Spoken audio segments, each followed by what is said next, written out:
Ted, welcome to the show. Justin, thanks for having me. Yes, there.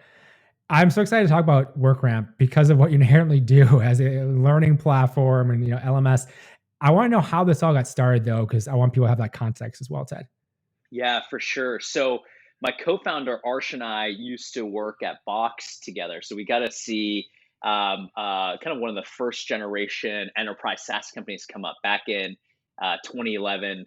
And I worked there for about 5 years. And when Arsh and I decided to go do a company, we said, hey, there's kind of two criteria we want to look for. So we're one of the startups that actually went to look for the opportunity. It wasn't like a aha moment or our parents were professors and we just loved learning. It was more about actually looking at the landscape and seeing what the opportunity was. And for us, we had two big criteria. One was we wanted to we wanted to do two things. We wanted to build an amazing company, a place where we could actually what we call skip into work, or two, what we also want to do was look for a gigantic market and a gigantic TAM that was relatively undisrupted. And that was really where we came and stumbled onto the learning market. It had a bunch of stodgy competitors. The TAM is almost infinite. Everyone needs to train in some capacity for every single job that they do. And then we were very deliberate saying, hey, let's go build an awesome culture, awesome company. And that was kind of the origin story. So we found the two big ingredients that we're looking for in this market. And we started WorkRamp, had a few kind of failed domains before we landed on workramp.com.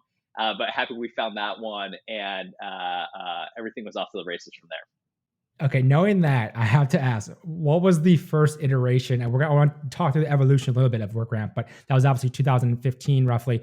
What was the first, iteration, your MVP of that you kind of came to market with? I'm curious about that. Yeah, for sure. It's interesting. The kind of product market fit journey was definitely as advertised by Paul Graham. And so Paul Graham, the founder of YC, he talks a lot about the kind of startup trough of disillusionment. And so that's really around like, hey, how do you start a startup and you usually get a TechCrunch article, but then you kind of drop off a cliff. You get funding and then you drop off a cliff for a couple of years and you come back.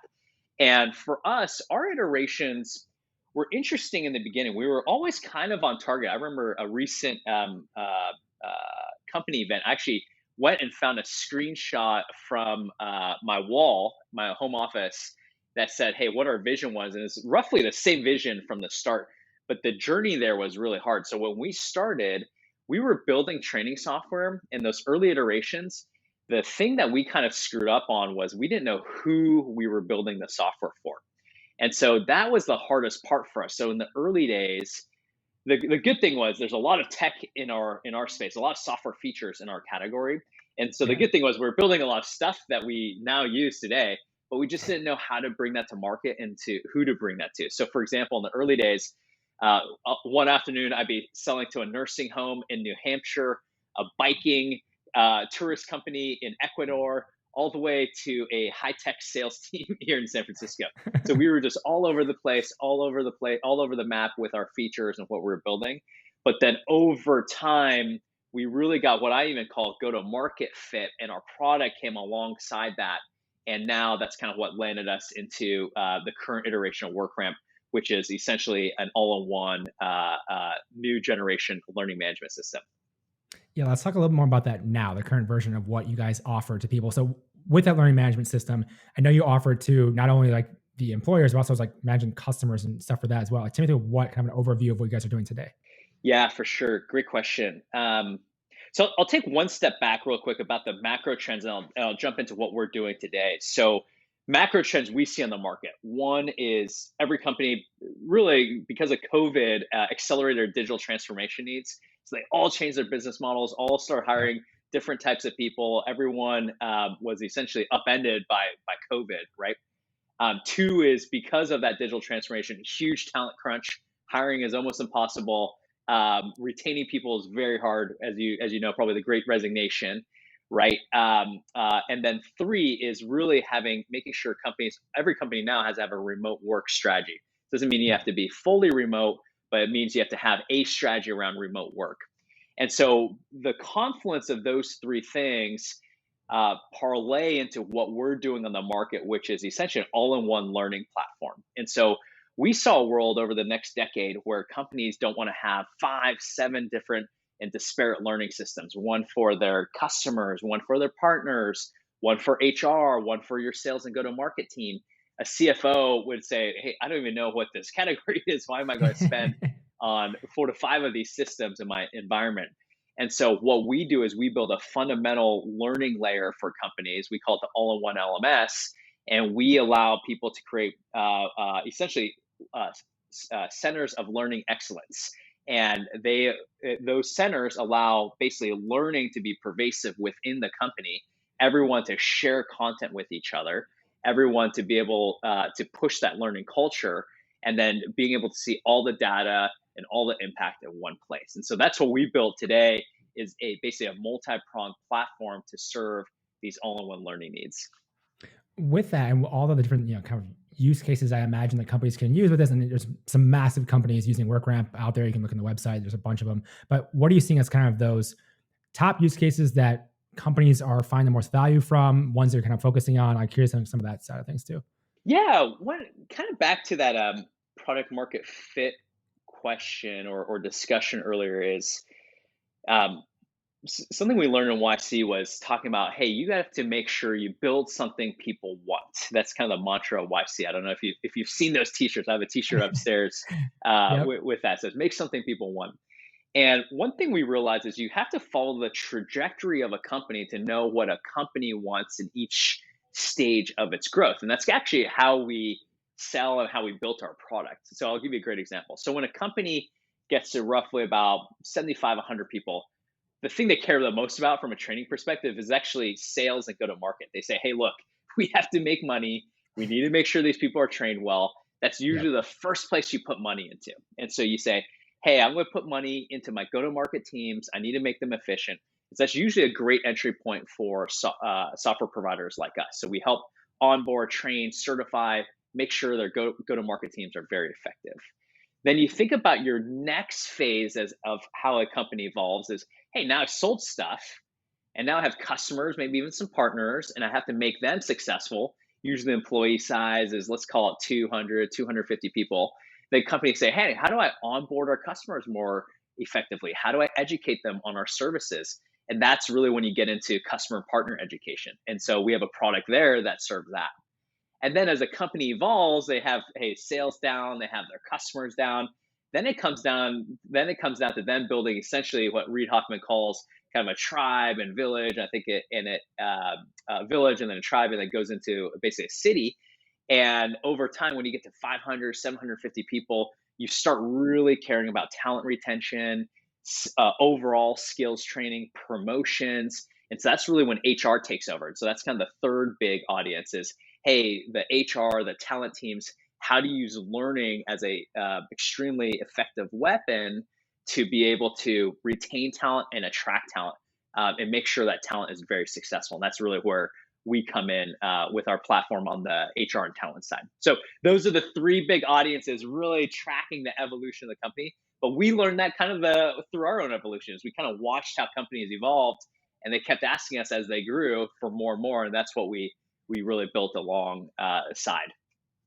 With that too, I mean, you mentioned kind of earlier on how you first coming to market, looking at a lot of different markets weren't necessarily the right fit.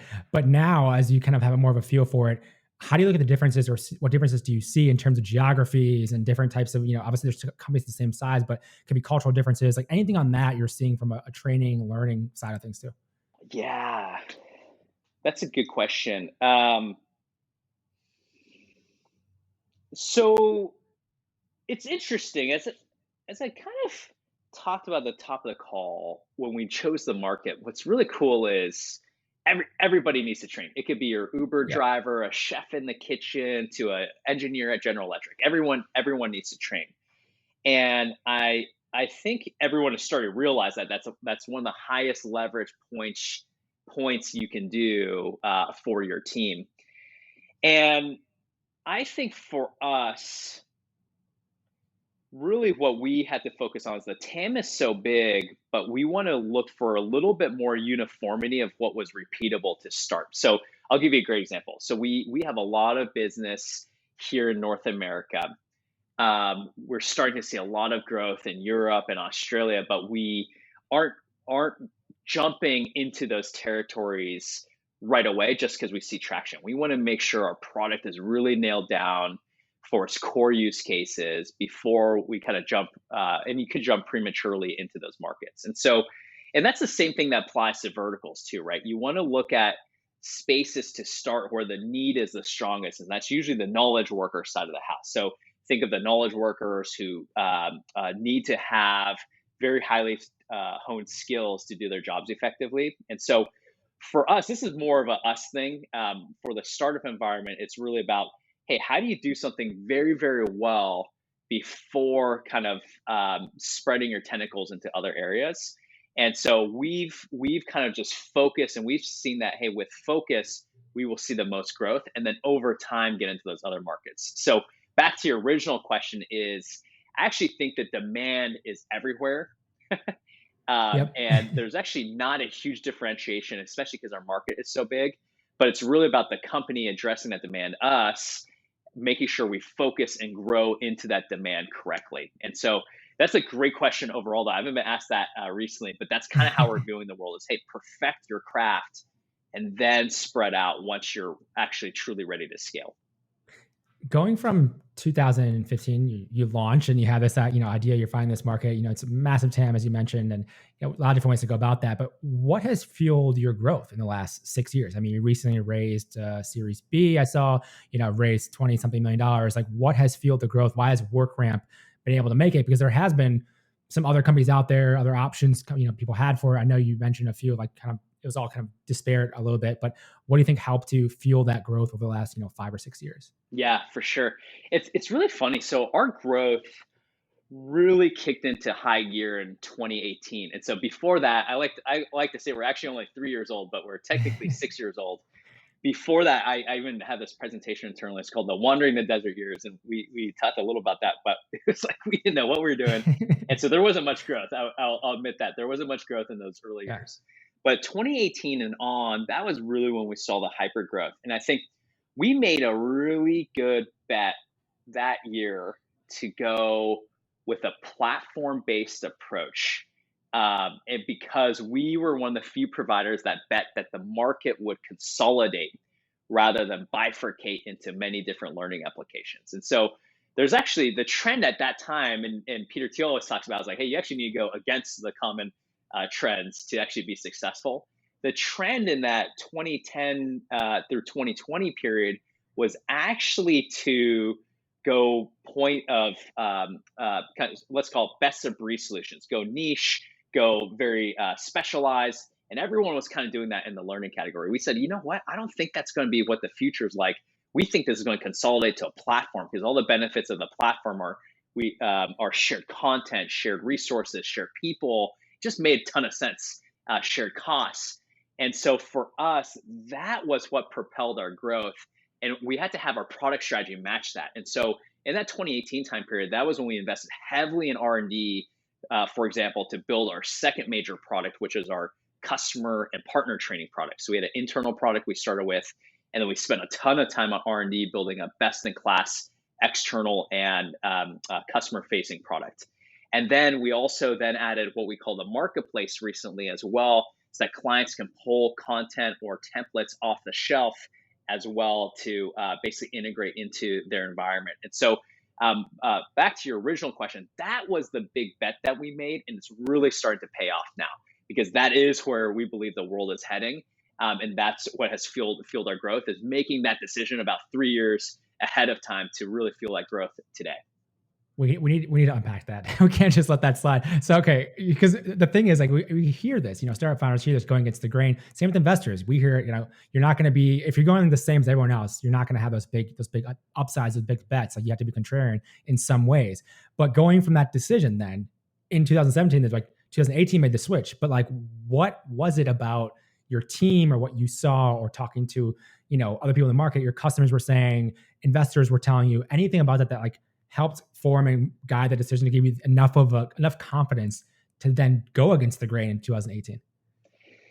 Yeah, it was almost out of necessity. I'll give you a really good example. So in 2018, every investor was flocking towards sales enablement technology, and so it's still kind of happening today.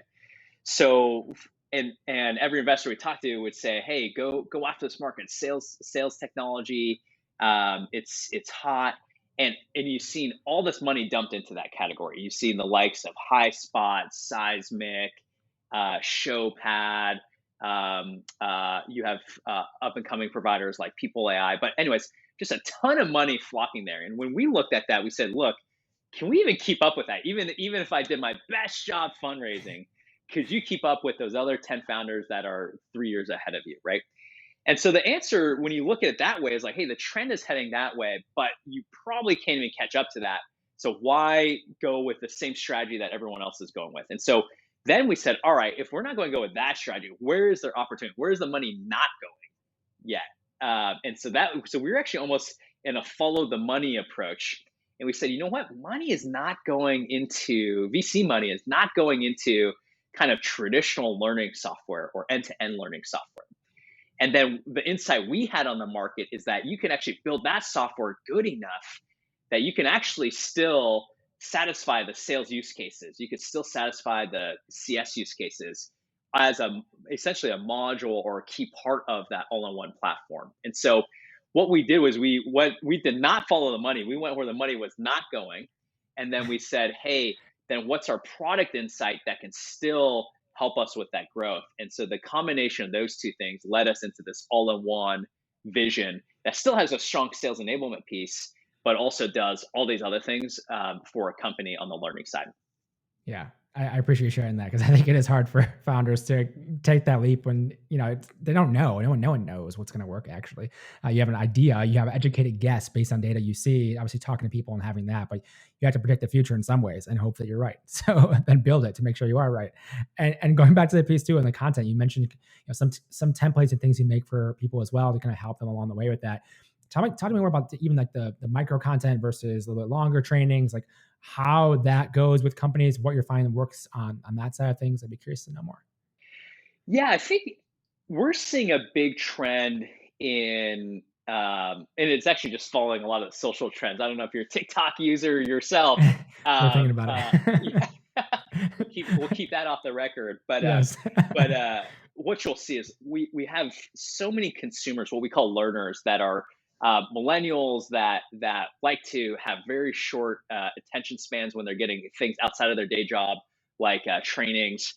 And we're following that trend. We've essentially built almost a Google Docs like interface in our environment that says, hey, you don't need to be an instructional designer. You don't need to have 10 years of classic learning training. You could pull any what we call subject matter expert or SME out of the field or out of your environment and have them just come create content in the matter of 30 minutes that's bite-sized, ready to go, film a short video, and you could deploy that out to a workforce of thousands of employees. And so the trend we're seeing there is moving more bite-sized, moving more consumer-esque in your training. Gone are the days of kind of this boring sexual harassment or compliance training you're used to taking, where you just have to sit in front of your computer for 2 hours to hit those mandatory requirements.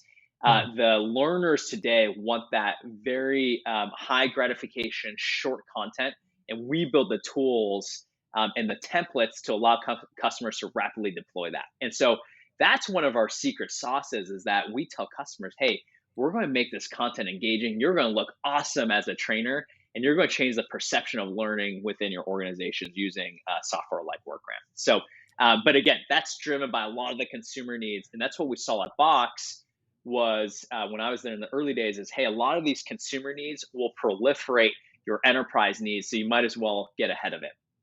Yeah, it's interesting you mentioned that, because that's actually a big reason why I shifted from like an hour episode to half-hour episodes of the podcast. It's a shorter training, more jam-packed in that. Also chopping content up into even shorter content for social. We think about that all the time. Each video ends up being like at least like 3 to 5 different clips for that exact reason. People can learn from that. And even in our Vitalize Angels community, with how we think about the education piece of that for helping people become angel investors, we had that same type of feedback around like, would love to see some bite-sized things around this and everything. And so it's like, I think that's where it's heading for sure.